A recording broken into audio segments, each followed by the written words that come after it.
Você acha que a doutrina espírita, que Kardec nos trouxe em 1857 com o Livro dos Espíritos, tem a ver com a vida que a gente leva hoje? O século XXI, século XIX, dois mundos completamente diferentes. Mas apesar disso, as respostas que os espíritos nos trouxeram, os princípios que eles nos trouxeram, são completamente atuais e vão ser atuais enquanto houver vida, enquanto nós estivermos aqui como espíritos encarnados e desencarnados, porque são princípios cristãos, são princípios relacionados com a lei de Deus. E é isso que a gente vai ver agora no programa Espiritismo Hoje, que está começando.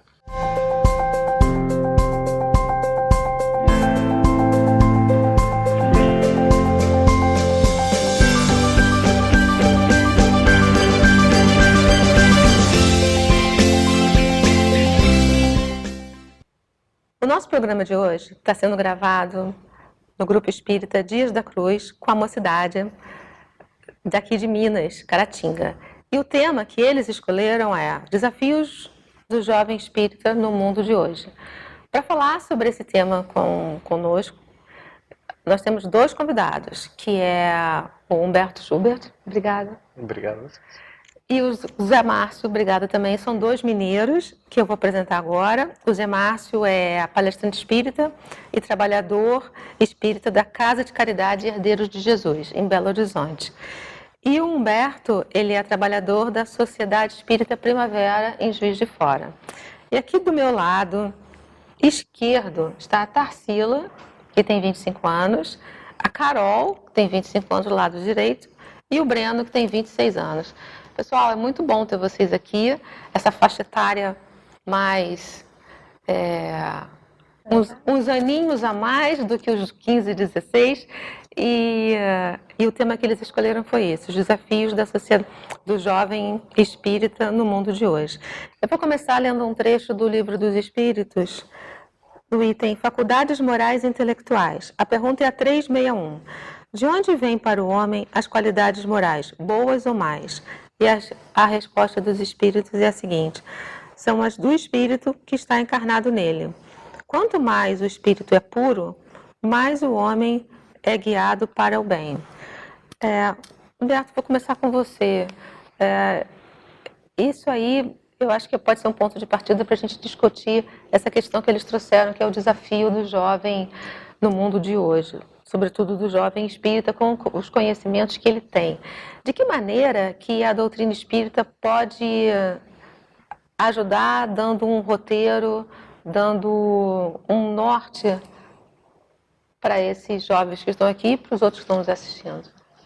Precisamente, eu concordo que é uma questão que encaixa muito bem com a temática de hoje, porque justamente a ideia de que o jovem espírita ele enfrenta desafios específicos a cada geração, a cada época, embora seja uma ideia correta, porque a transformação da sociedade vai impactar nos desafios, no comportamento, no processo até do próprio movimento espírita, de como se estruturam as mocidades, os interesses temáticos das mocidades, os interesses das pessoas também, enquanto projeto existencial, profissional, a situação econômica que as pessoas estão vivendo, a situação política que as pessoas estão vivendo.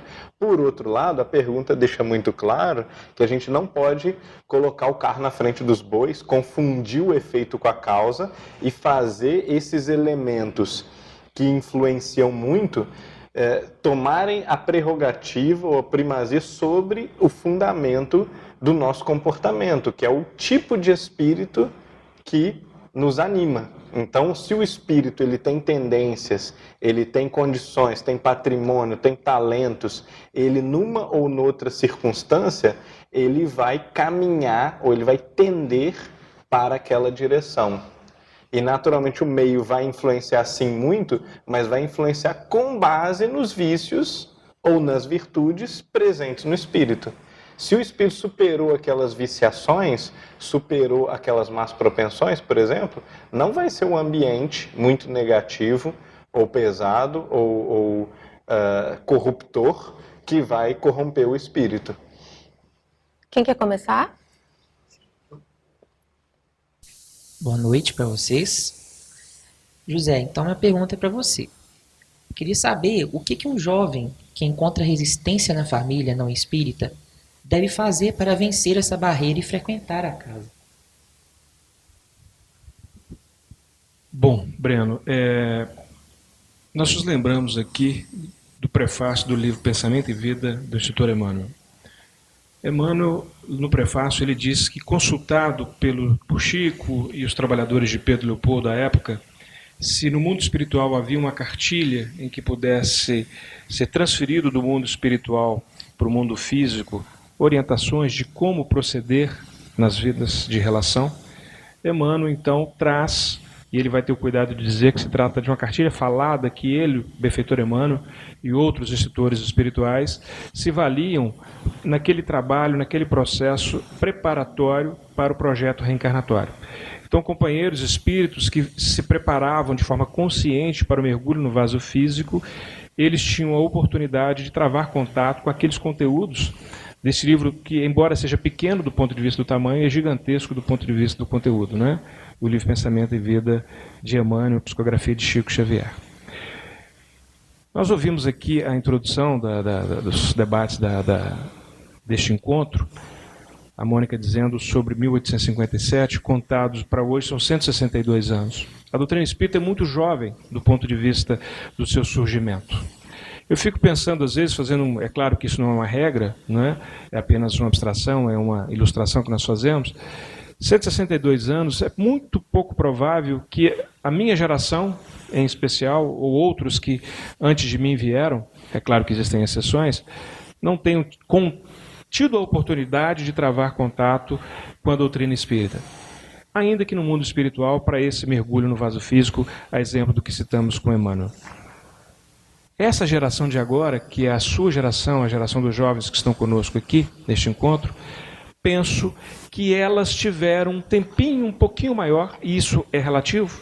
Nós não estamos fechando questão em torno disso, é apenas uma hipótese, né, que nós estamos trazendo para poder tentar chegar à sua resposta, à resposta da questão que você trouxe, que vocês tenham tido a oportunidade, quiçá, de travar contato com essas verdades, de conhecer a doutrina espírita ainda quando se preparavam para esse projeto reencarnatório. Isso significa dizer, como Humberto acabou de mencionar, que esta geração de companheiros e companheiras que aportaram aqui no vaso físico, da qual vocês são representantes aqui conosco, eles trazem é possível que eles tragam esses conteúdos desta bagagem. E a responsabilidade de estarem onde estiverem, no meio, por mais adverso seja, e adverso em todos os sentidos, com todas as limitações sociais, às vezes de preconceitos religiosos ou de orientações muito convencidas ou convictas de formação, digamos, filosófico-religiosa, que eles venham trazer a sua contribuição no sentido de levar àqueles corações que estão à retaguarda essa mensagem consoladora e libertadora dos espíritos. O jovem espírita que enfrenta dificuldades dentro do seu lar, de ir à casa espírita, de frequentar a casa espírita ou de estudar a doutrina espírita para depois propagar a doutrina espírita, penso que eles vêm revestidos, talvez de uma missão, sem fechar a questão em torno disso, é uma hipótese, no sentido de darem demonstrações de que, primeiro, isso é possível, que mesmo nos meios mais adversos, ou nas situações mais adversas, é possível vencer barreiras nesse sentido, desde que haja algo absolutamente importante, que deve permear e orientar essas decisões. Perseverança, né? Que é aquela faixa consciencial em que você trabalha para domar aquelas más inclinações que estão lá no subconsciente ou no consciente profundo e ainda abrir espaço para que das faixas do superconsciente esses conteúdos, digamos, nobres possam verter em nosso favor. E, quando digo em nosso favor, em favor de todos aqueles que estão se relacionando com vocês, em especial. Em particular, o núcleo mais íntimo, mais próximo, que é a própria família, né? E aí eu daria uma dica, se você me permite dizer. O culto do Evangelho no lar, né? De você convidar os pais, a mamãe, o papai, os irmãos, que eventualmente estão adotando uma postura, digamos, de maior resistência, em torno da mesa, em torno do Evangelho, em torno até da mensagem dos Espíritos, que é uma mensagem cristã, nossa doutrina, a doutrina cristã, para que eles possam, quiçá, desmistificar impressões, preconceitos em torno do que seja a doutrina espírita. Porque nós percebemos ainda hoje, já no século XXI, que muitos corações ainda não compreenderam a mensagem consoladora dos Espíritos, né, a mensagem da doutrina espírita, a confundindo com outras orientações que nós respeitamos, mas que nós sabemos não ser doutrina espírita. São outras doutrinas espiritualistas, mas não doutrina espírita. Então, se você me permite, eu já te daria essa sugestão, né? E diria mais, é preciso perseverar, porque talvez vocês tenham, digamos assim, uma missão a desempenhar, a cumprir. Carol Tarsila. Boa noite. Minha pergunta vai ser para o Humberto. Humberto, como o jovem espírita deve encarar essa sexualidade tão aberta e às vezes banalizada nos dias de hoje? Excelente. A gente precisa observar, em primeiro lugar, que a sociedade como um todo, que ela também tem causas espirituais na consciência coletiva dos grupamentos humanos, ela progride de maneira pendular. Então nós vamos da repressão, da proibição, né, da poda ou da castração da sociedade, através de mecanismos realmente repressores, até a libertinagem. Isso desde tempos ancestrais, nós vamos observar sociedades extremamente repressoras. Imagine a sociedade judaica, por exemplo, da antiguidade, lá de antes de Jesus ainda, até sociedades libertinas como a Roma imperial, em que não havia mais limite para nada, e inclusive a ausência de limite fazia com que as pessoas, na ânsia da busca pelo prazer, experimentassem novas formas doentias, muitas vezes, de obtenção de prazer, e esse alargamento infinito do círculo dos divertimentos, das distrações, dos prazeres, produzia exatamente o efeito oposto, a não satisfação, o vazio completo. Então, desses estados muito extremos, nós vamos caminhando ao longo do tempo para momentos mais repressivos e momentos mais libertinos, sempre nos extremos quase, mas de uma forma mais suave com o tempo. Até nós chegarmos nos dias de hoje, em que o que nós consideramos atualmente repressivo é muito menos repressivo do que seria na antiguidade, na Idade Média. O que nós consideramos também libertino ainda é menos libertino do que foram as sociedades de licenciosidade absoluta, de perversão absoluta da antiguidade, dos tempos passados. Em primeiro lugar, a gente tem que ter, na visão espírita, o otimismo em relação ao progresso já alcançado. Em segundo lugar, a gente tem que ver como natural que haja os exageros e os excessos, que o ser humano sai de certas experiências, se lembra dessas experiências, às vezes se culpa por ter sido muito reprimido ou repressor e vai querer buscar a liberdade a qualquer custo. O exagero, a diversificação não normal, digamos assim, não natural dos interesses, dos prazeres, né? E aí a gente diz com muita segurança, né? Não hipócrita, que isso não é natural, porque o natural é o limite do prazer, é o limite da satisfação, e quando você ultrapassa a satisfação, como no Livro dos Espíritos fica muito claro, você se sente mal. Você colhe frutos imediatos de mal-estar, do cruzamento da linha do racional, do razoável, do aceitável, do que é natural para o corpo e para a sensibilidade, para a emoção. Então, quando a gente observa esse mecanismo, a gente entende que a questão sexual hoje, ela precisa ser tratada com serenidade, maturidade, tolerância e abertura. Essa é a forma como o espírito mais maduro, os espíritos mais maduros, eles vão aconselhar a gente a tratar a questão sexual. Então, sim, tudo nos é permitido. O que nos convém? Qual é o momento em que nós ultrapassamos, né, em questões, às vezes, de posturas sexuais ou de número, principalmente, né, de parceiros sexuais, né? Em que momento nós ultrapassamos o limite do respeito que nós devemos ao outro, com quem nós estamos dividindo a vida, com quem nós estamos criando projetos, né, para ter uma vida conjunta. Então, essas são as questões que vão balizar o comportamento espírita.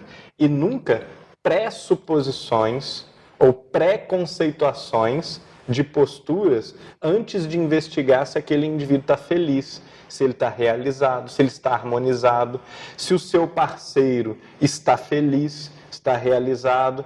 Então, o normal ou natural nunca é algo que está previsto numa cartilha, mas é sempre aquilo que gera uma situação feliz, agradável, construtiva, de progresso, de evolução para um conjunto de pessoas que idealmente deve sempre buscar constituir uma família, deve sempre buscar viver uma relação monogâmica, estabelecer uma relação de amor, de crescimento mútuo, de compartilhamento de ideais, de sonhos, também de frustrações, de desafios de vida. E nesse contexto, como é que fica a influência do meio?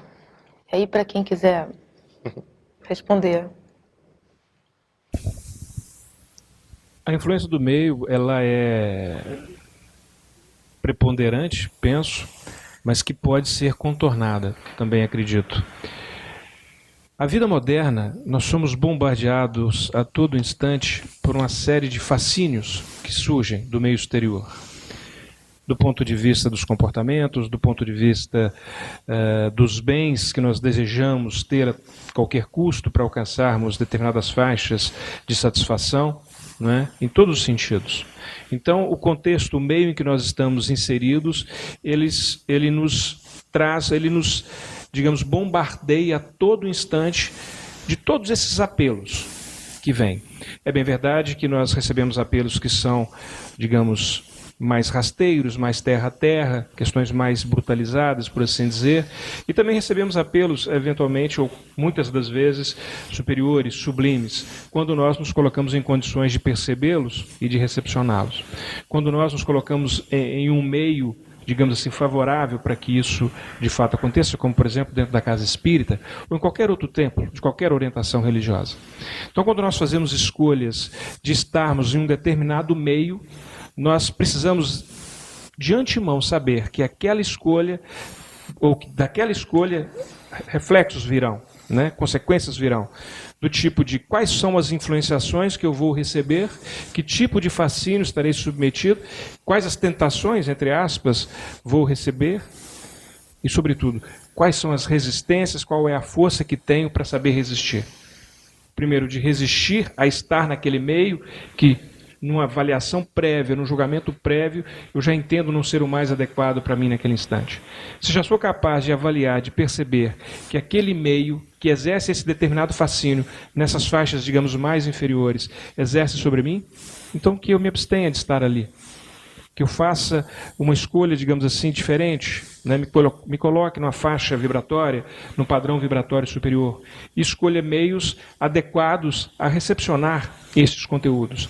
Porque se me reconheço frágil ou fraco a esses fascínios que a matéria, né, que esse Herodes, digamos assim, exerce sobre nós, Herodes, dragão em fogo, né, essa paixão, essas coisas que vêm, que nos tocam, nos consomem às vezes, ou quase sempre, que nós então nos abstenhamos de estar nesses locais, né? Que façamos o exercício de procurar evitar, se possível, esses ambientes, né? A gente às vezes percebe, quando a gente às vezes está num ambiente de trabalho, num dia de trabalho, que nós vamos fazer um almoço, por exemplo, participar de um almoço de trabalho às vezes, né? Em que nós vamos, por força desses compromissos profissionais, a um determinado ambiente. Aqueles que já desenvolveram uma sensibilidade um pouquinho maior, é como se eles recebessem naquele ambiente um dardo magnético. Eles recebem aquele choque magnético, né? Porque você percebe que aquele ambiente é um ambiente opressor, que aquele ambiente é um ambiente que não te faz bem mais, né? Em que, digamos assim, a psicosfera que reina naquele ambiente é uma psicosfera opressora, que te oprime, que faz brotar lá do fundo aquelas más inclinações que você está trabalhando assiduamente, diuturnamente para poder domar. Então, se possível, evitar isso, porque a influência do meio, ela vai sim existir. Nós sabemos que a lei de sociedade é uma lei natural, ninguém se faz sozinho, estamos inseridos e somos chamados a dar contribuição no sentido de tornar este meio, digamos assim, mais salutar para todos aqueles corações que estiveram conosco a caminho. Tarcísio? A minha pergunta não é para ninguém especificamente, Mas é assim, a gente sabe que um dos pilares, uma das bases do espiritismo é o raciocínio da fé. Então, levando essa necessidade, né, do pensar e do raciocinar para todas as áreas da nossa vida, eu queria que vocês comentassem um pouquinho sobre fake news e um fenômeno que alguns já chamam de glamorização da ignorância, né? Por exemplo, o movimento anti-vacina ou da terra plana, por aí vai. Quer começar, Humberto? As notícias falsas naturalmente sempre existiram, assim como as mentiras. A gente lembra da história ali do Pedro e o Lobo, né? do menino e o lobo, né? Que o menino sai gritando lobo e as pessoas pararam de acreditar nele. E num determinado momento ele achou um lobo e ninguém acreditou e mantiveram as portas fechadas e ignoraram o pedido de socorro dele. Então essa lição ela é imortal mesmo, porque lembra a gente que a mentira também tem consequências. Ela parece ser vantajosa para quem a conta, ela parece ser lucrativa, porque você leva o outro a pensar aquilo que você deseja, mas a médio e longo prazo você se torna desmoralizado pela própria mentira e chega um ponto em que as pessoas observam isso, percebem isso. Isso pode demorar um pouco a acontecer, porque há pessoas muito propensas a serem também ludibriadas, há pessoas que desejam ser ludibriadas. Eu lembro de uma pesquisa feita com assaltantes assim de rua, que abordavam as pessoas e pediam alguma coisa, tentavam dar um golpe, alguma coisa assim, e aí presos, né? E perguntaram a essas pessoas assim, mas como que você escolhe a vítima entre milhares de pessoas que passam pelo calçadão? Aí observaram que uma das respostas mais frequentes era a seguinte: a gente não escolhe, não, a gente espera a vítima nos escolher. Quando a vítima parece estar chamando a gente, aí a gente vai lá que é garantido. Né? E é exatamente assim, né? A lei de afinidade e também de maneira muito material, né? O espaço que nós damos para sermos enganados, porque nós desejamos, somos carentes, somos dependentes dos grandes líderes, dos heróis, dos salvadores da pátria, dos gurus, isso faz com que as notícias falsas elas criem raízes muito rapidamente, muito fortes em nós. Eu só teria a acrescentar o aspecto de que o mundo moderno, a tecnologia, ela hoje, digamos, permite que essas notícias falsas, essas veiculações, elas trafeguem numa velocidade absolutamente impressionante, de um ponto, de um extremo ao outro do planeta em fração de segundos. E nós, na medida em que nós recepcionamos esses conteúdos, permitimos que esses conteúdos cheguem e não fazemos uma análise, digamos, racional, crítica sobre esses conteúdos, porque muitas das vezes nós percebemos que em face dessa imediaticidade do mundo moderno, dessa rapidez, dessa agilidade que nos é exigida para a vida moderna, que muitas das vezes nós compartilhamos esses conteúdos sem sequer examiná-los. Quer dizer, nós nos tornamos potenciais multiplicadores de uma notícia que é falsa e que a gente sequer teve o cuidado de avaliar se era falsa, né?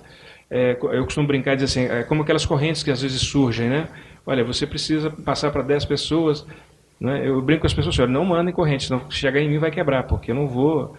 Por quê? Porque eu faço esse exame, né, do conteúdo, isso de fato vai agregar, porque eu sei que todos recebem dezenas, centenas de mensagens, falando do aplicativo WhatsApp, por exemplo, 600, 700 mensagens por dia. Eu ainda vou contribuir para que você receba 800 de um conteúdo absolutamente desnecessário, que não vai agregar absolutamente nada.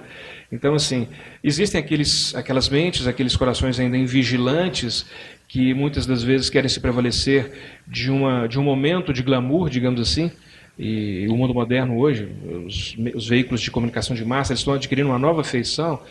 O jornal impresso, as revistas impressas, a própria televisão, elas estão perdendo espaço, né, para as mídias mais ágeis.